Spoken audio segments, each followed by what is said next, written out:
ಇತ್ತೀಚಿನ ದಿನಗಳಲ್ಲಿ ಸಾವಯವ ಕೃಷಿ ಮಾಡಿ ಅಂತ ಯಾರಿಗಾದ್ರೂ ಹೇಳ್ಬಿಟ್ಟ ಅಂದ್ರೆ ಏನ್ ಇವಳು ಹುಚ್ಚಿ ತರ ಮಾತಾಡ್ತಾಳಲ್ಲ, ಸಾವಯವ ಕೃಷಿ ಮಾಡಿ ಬದುಕಕ್ಕಾಗುತ್ತಾ ಅಥವಾ ಬೆಳೆನ ಇಳುವರಿ ತೆಗಿಯಕ್ಕಾಗುತ್ತಾ ಅಂತ ಎಷ್ಟೋ ಜನ ರೈತರು ಕೂಡ ತುಂಬಾ ಅಂದ್ರೆ ತುಂಬಾನೇ ನನಗೆ ಬೈದಿರೋದು ಉಂಟು ಇದೆ.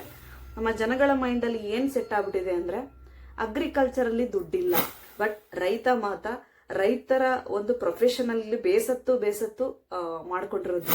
ಪ್ರಸಿದ್ಧ ತಾಣಗಳು ಅಂತ ಹೇಳ್ತೀವಲ್ಲ, ತಾಜ್ ಮಹಲ್ ಆಗಿರ್ಬೋದು, ರೆಡ್ ಫೋರ್ಟ್ ಆಗಿರ್ಬೋದು, ಹೈಕೋರ್ಟ್ ಆಗಿರ್ಬೋದು, ನಮ್ಮ ವಿಧಾನಸೌಧ ಆಗಿರ್ಬೋದು, KRS ಡ್ಯಾಮ್ ಆಗಿರ್ಬೋದು, ಎಷ್ಟೋ ಡ್ಯಾಮ್ಗಳು, ಇವನ್ನೆಲ್ಲವನ್ನು ಕಟ್ಟಿದ್ದು ಅವಾಗಿನ ಕಾಲದಲ್ಲಿ ರೈತರ ದುಡ್ಡಿಂದ.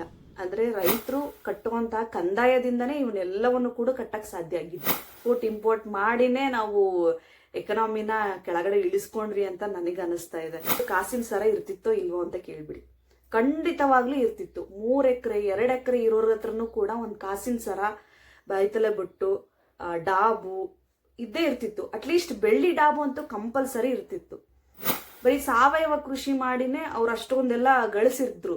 ಸೊ ನಾವ್ ಮೆಕ್ಕೆಜೋಳ ಬೆಳಿತೀವಿ, ಬೇರೆಯವ್ರಿಗೆ ಕೊಡಕ್ಕೋಗಿ ಬೆಳಿತೀವಿ. ಕಬ್ಬು ಬೆಳಿತೀವಿ, ಬೇರೆಯವ್ರಿಗೆ ಬೆಳೆಯೋಕ್ಕೋಸ್ಕರ ಬೆಳಿತೀವಿ.